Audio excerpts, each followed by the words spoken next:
Thanks, everyone.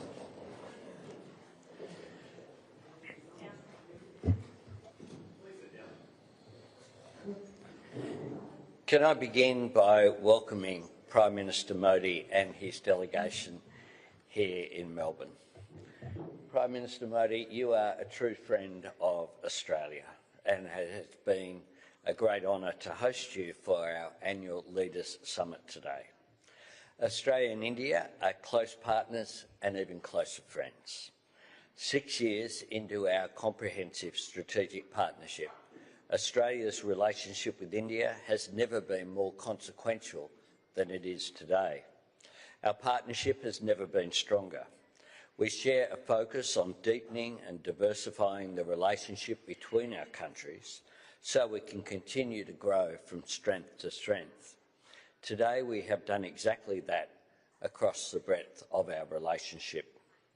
With new landmark agreements, we are expanding our relationship across defence and security, education, science and technology, and energy security and critical minerals.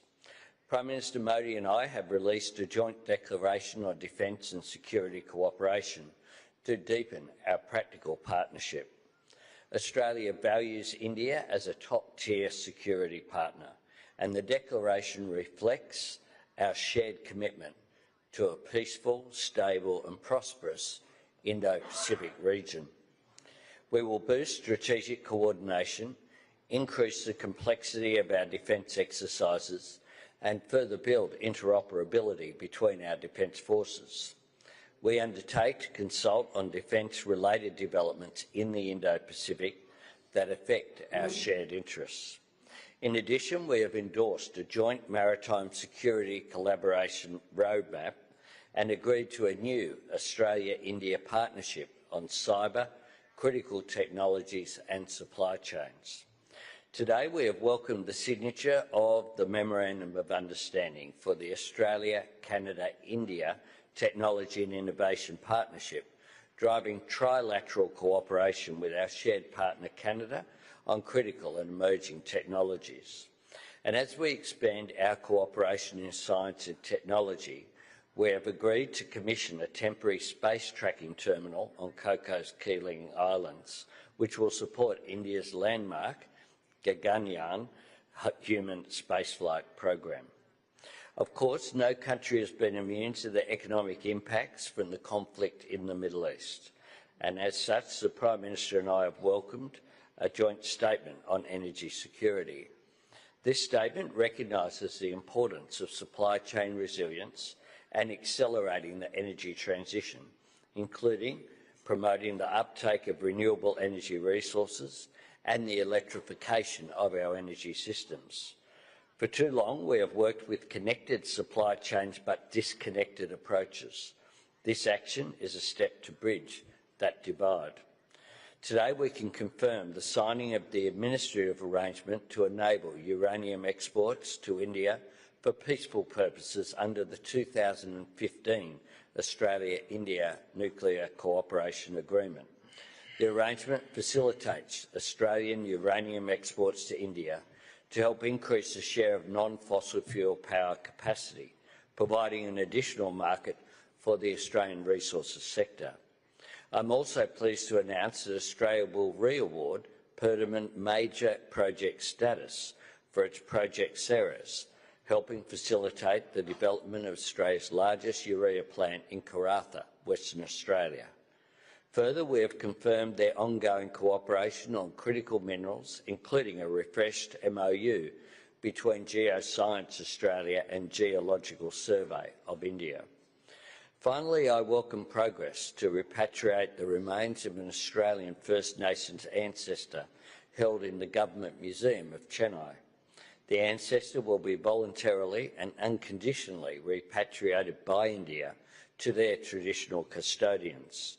In the spirit of friendship, Australia will voluntarily return several items of cultural significance to India, previously held in the collections of the National Gallery of Australia and the Art Gallery of New South Wales.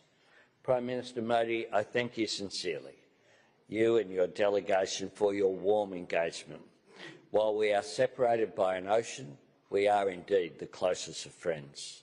Today marks the next era in our partnership as we are reminded that we need to continue our ongoing work. I invite you, Prime Minister, to deliver your remarks.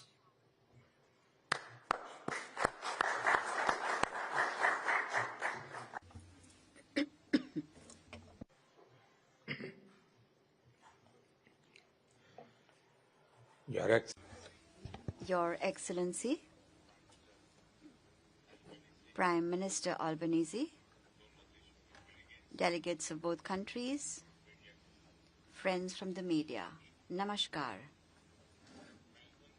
I would like to express my heartfelt gratitude to my friend, Prime Minister Albanese, for the grand welcome and warm hospitality extended to me and my delegation in Melbourne. Thanks to his personal efforts and to his commitment, India-Australia relations have attained new heights and acquired breadth and depth as well.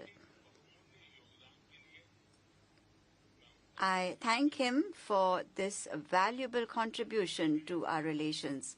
Friends, India and Australia are two vibrant democracies, two multicultural societies, and two important ocean powers. These similarities between us and our common worldview inspire us to continue moving forward together with deep mutual trust. Our comprehensive strategic partnership has made unprecedented progress over the last few years, and today our third annual summit has added several new dimensions to our cooperation. The Economic Cooperation and Trade Agreement signed in 2022 has consistently broadened the scope of our trade and investment.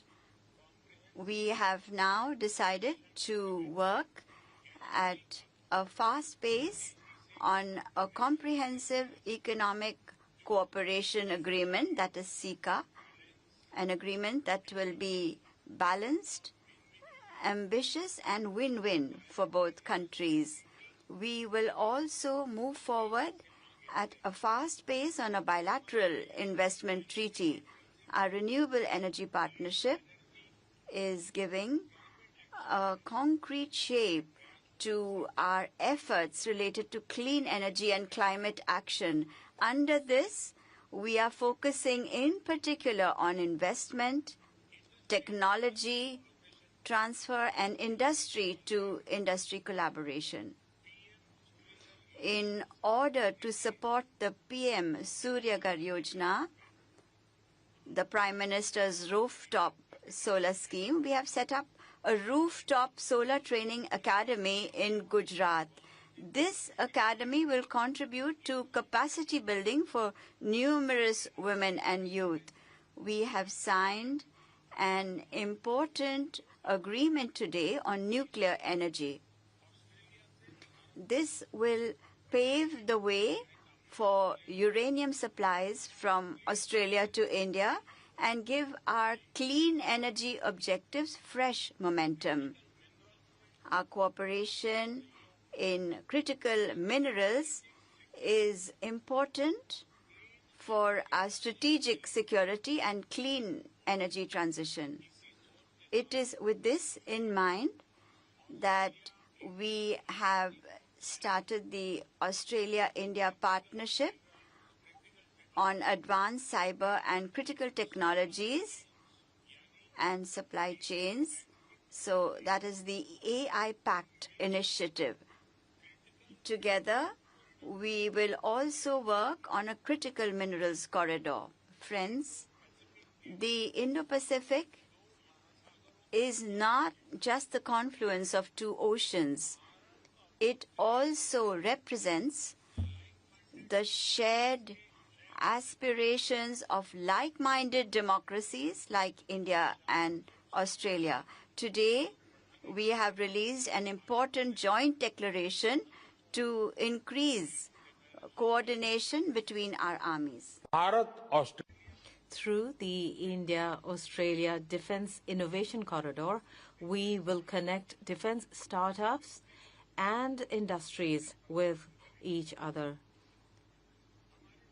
Our maritime security collaboration roadmap will infuse new strength to our shared efforts in the Indo-Pacific. We will also move forward in areas of shipbuilding and ship repair and maintenance. Friends, today we held detailed discussions on several regional and international issues. Both India and Australia believe that terrorism is a serious challenge, not just for one single country, but for entire humanity. And that is why our fight against terrorism is shared and our resolve is unbreakable. And our cooperation also is continuously getting stronger. We also believe that the tensions and wars across various parts of the world can only be resolved through dialogue and diplomacy. In the entire Indo-Pacific region, we will together bring peace, stability, freedom of navigation, and a rules-based order in the entire region. Friends, the most distinctive strength of our partnership is our people-to-people ties. People of Indian origin are contributing positively to the economic and social life of Australia. Australia has been a preferred destination for Indian students as well. The opening up of campuses of Australian universities in India marks a new chapter in our knowledge partnership.